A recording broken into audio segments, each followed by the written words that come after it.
So hello guys, जैसे कि आपको पता है सीबीएसई का पेपर कल हो चुका है। तो अब जेके बोर्ड वालों के लिए थोड़ी दिक्कत की बात है, उनको पता नहीं चल रहा है कि फिजिक्स के पेपर में क्या आएगा। तो हम थोड़ा आपको ओवरव्यू देना चाहते हैं जो मेन क्वेश्चंस हैं फर्स्ट चैप्टर के। जैसे कि इलेक्ट्रोस्टैटिक आपको पता है बेटा 7 मार्क्स का आता है। तो इसमें से फर्स्ट जो है आपका वेक्टर फॉर्म है कूलम्स लॉ की, तो ये आप बिल्कुल पढ़ें, vector form of Coulomb's law. Second question है बेटा इसमें एक्सियल लाइन वाला क्वेश्चन, एक्सियल लाइन। और थर्ड क्वेश्चन है इसमें बेटा इक्वेटोरियल लाइन। ये आपको 5 नंबर में देखने को मिलेगा। दो ये क्वेश्चन हो गए। फोर्थ क्वेश्चन आपका बेटा इसमें आता है torque acting on a dipole in uniform electric field. और बेटा आपने प्रॉपर्टीज ऑफ इलेक्ट्रिक फील्ड भी पढ़ना है, कभी कभी वो भी आपको 3 नंबर में पूछा जाता है, प्रॉपर्टीज ऑफ इलेक्ट्रिक फील्ड। ये आ गया आपके मेन क्वेश्चन। सिक्स क्वेश्चन आपका आता है बेटा जो आपको पेपर में देखने को मिलता है गॉस थ्योरम से, जिसको गॉस लॉ भी कहते हैं और गॉस थ्योरम भी कहते हैं। इसकी आपको 3 एप्लीकेशन देखने को मिलती है। फर्स्ट है इसकी एप्लीकेशन लाइन ऑफ चार्ज वाली, इसको बेटा गो थ्रू जरूर करें। सेकंड आती है बेटा इसमें, सेकंड जो है आपको हॉलोस्फीयर वाली, हॉलोस्फीयर। इसके 3 पार्ट हैं, एक इनर रेडियस है, एक आउटर रेडियस है और एक सेंटर के मिडल में। थर्ड वाला जो है इसमें इनफाइनाइट शीट ऑफ चार्ज, कि हमारे पास एक इनफाइनाइट शीट जो है उसके ऊपर हमने चार्ज कैलकुलेट करना कितना होता है। तो ये बेटा ये जो क्वेश्चन है ये मेन है, ये आ गया आपका फर्स्ट चैप्टर इलेक्ट्रोस्टैटिक जो मेन है। ठीक है, अब बंद कर, निकल हटाई। उसके बाद आपके पास आता है कैपेसिटर। तो कैपेसिटर में आपको देखने को मिलता है first parallel plate capacitor, parallel plate capacitor. ठीक है, देन उसके बाद इसमें 2 क्वेश्चन है बेटा, capacitor in series, capacitor in series and parallel. आप ज़्यादा से ज़्यादा फोकस करें तो पैरेलल वाले पे करें, सीरीज वाला कम आता है बट चांस नहीं लेने का, फिर भी पढ़ लेना। थर्ड जो है इसमें से वो है आपका difference between capacitor and capacitance, जो भी सीबीएसई में पूछा जाता है बड़ी बार और जेके बोर्ड को भी आया हो, कैपेसिटर एंड कैपेसिटर्स के बीच में। उसके बाद आपके पास आता है इसका क्वेश्चन, बस बेटा इसमें यही है मेन क्वेश्चन, ये आपका आ गया सेकेंड।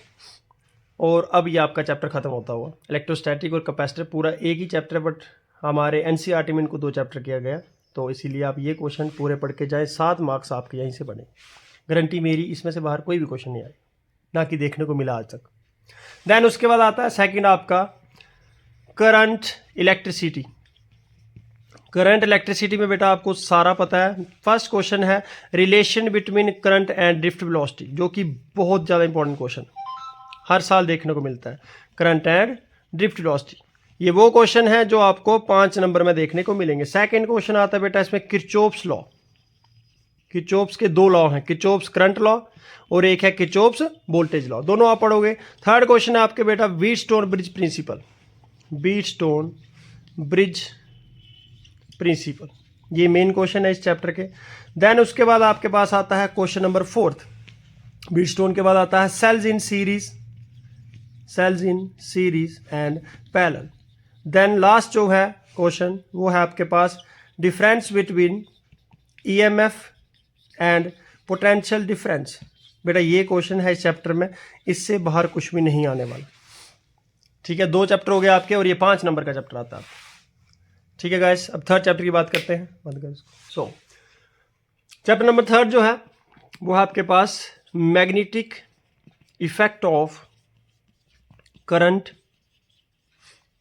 इसमें आपको देखने को मिलता है क्वेश्चन फर्स्ट, जो कि आप देखते हो बॉयड-सैविच लॉ, बॉयड-सैविच लॉ। और इसकी जो एप्लीकेशन है कौन सी वाली, magnetic field at a centre of circular coil. ये बहुत इंपॉर्टेंट क्वेश्चन है बेटा, इसको मत छोड़ के जाना। क्वेश्चन नंबर 3 आता है आपके पास force on a current carrying conductor placed in बेटा, वहां पे यूनिफॉर्म इलेक्ट्रिक फील्ड था, यहां पे आएगा यूनिफॉर्म मैग्नेटिक फील्ड। बहुत इंपॉर्टेंट क्वेश्चन है। फोर्थ क्वेश्चन आपको देखने को मिलेगा जो कि हर बार आता है, टॉर्क एक्टिंग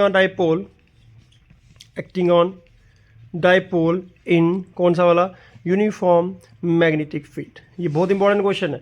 फिफ्थ क्वेश्चन आपको देखने को मिलेगा moving coil galvanometer, 5 marks, moving coil galvanometer. ये आपको क्वेश्चन पेपर में देखने को मिलेगा। इसके बाद आपको 3 नंबर में क्वेश्चन जो आ सकता है वो है कन्वर्जन ऑफ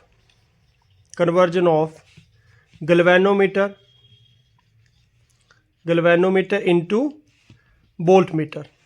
ये बहुत इंपॉर्टेंट क्वेश्चन है बेटा, हर बार ही आ रखा है। ये आ गया आपके चैप्टर नंबर 3 में मेन क्वेश्चन। इसमें से आप कोई भी क्वेश्चन छोड़ के नहीं जाएंगे। देन उसके बाद आता है मैग्नेटिज्म में, इसके साथ ही है वो भी। मैग्नेटिज्म में पहला क्वेश्चन आपको आता है एक्सियल लाइन। पहले हमने पढ़ा वर्ड एक्सियल लाइन, वो कौन सा था? इलेक्ट्रिक फील्ड वाला था। यहाँ पे है axial line of magnetic field. और मैग्नेटिक डाइपोल मूवमेंट की डेफिनेशन भी आप लोग देख के जाएंगे। मैग्नेटिक डाइपोल मूवमेंट होता क्या है? बस प्रॉपर्टीज ऑफ मैग्नेटिक फील्ड, ठीक है। प्रॉपर्टीज है इसकी, इलेक्ट्रिक फील्ड और मैग्नेटिक फील्ड दोनों की प्रॉपर्टीज पढ़ के चले जाते हैं। 3 नंबर में क्वेश्चन आता है। थर्ड क्वेश्चन आपका आता है इसमें डाया, 3 नंबर में आएगा बेटा ये, पैरा एंड फेरोमैग्नेटिक सब्सटेंसेस। बहुत इंपॉर्टेंट क्वेश्चन है ये, इस बार गारंटी दे रहा हूँ आएगा ही आएगा 3 नंबर में। ये आ गया आपके पास चैप्टर नंबर 3 के क्वेश्चन मेन।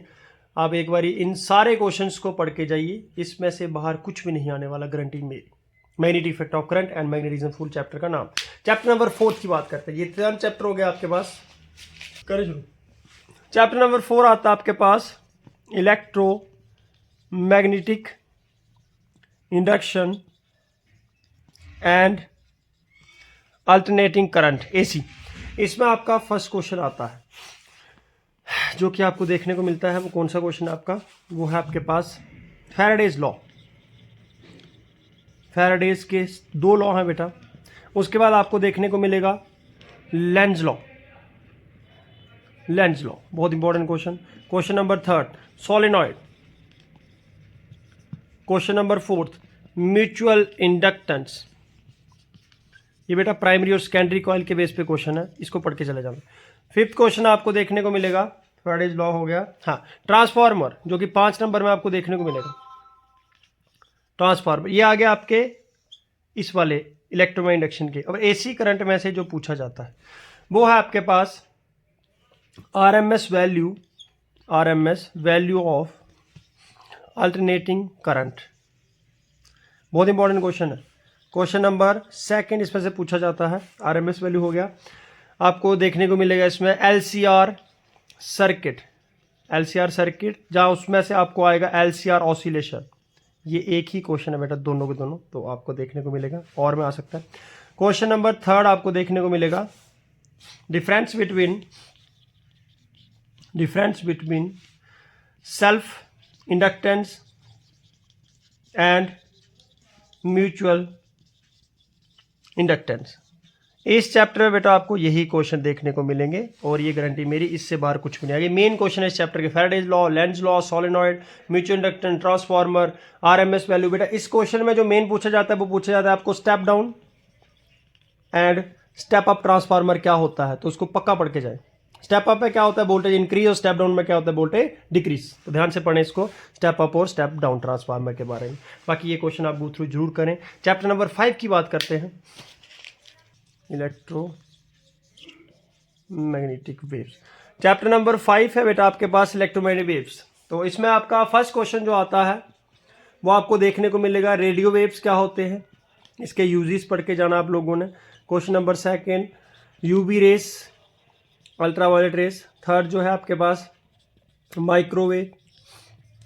ये सारे मेन क्वेश्चंस हैं जो आपके, ये पूरा टेबल बना हुआ है। देन आप ये इसको देख लें एक बारी। देन उसके बाद आपको देखने को मिलता है transverse nature of electromagnetic waves. ये ट्रांसवर्स नेचर क्या है उसका। देन उसके बाद आपको देखने को मिलेगा इस चैप्टर में, ये क्वेश्चन नंबर 4 आ गया, 5th आ गया, आपको मिलेगा ग्राउंड वेव प्रोपोगेशन। बहुत इंपॉर्टेंट क्वेश्चन है बेटा, ground wave propagation. Last question देखने को मिलेगा आपको स्काई वेव प्रोपोगेशन। बस ये आपके आगे इस चैप्टर के मेन क्वेश्चंस। और आज ये आपके मतलब ए पेपर की पूरा का पूरा क्वेश्चंस है, इसमें से बाहर कुछ भी नहीं आएगा। आप चेक कर लीजिए एक बारी। मेन क्वेश्चन मैंने सारे लिख के दे दिए आपको, इससे अंदर ही क्वेश्चन आएंगे, बाहर कुछ नहीं आने वाला, ठीक है। मैक्सिमम क्वेश्चन यहीं से बनते हैं और इसके बेस पे देख लेना आप न्यूमेरिकल्स, ट्रांसफर्स के ऊपर न्यूमेरिकल्स बन सकते हैं। देन इसके यूजेस पक्का पढ़ के जाए, ये 3-4 हैं, ultra violet ray, radio waves, microwave, ये सारे, इंफ्रारेड वेव्स, ये सारे एक बार। Okay guys, thank you.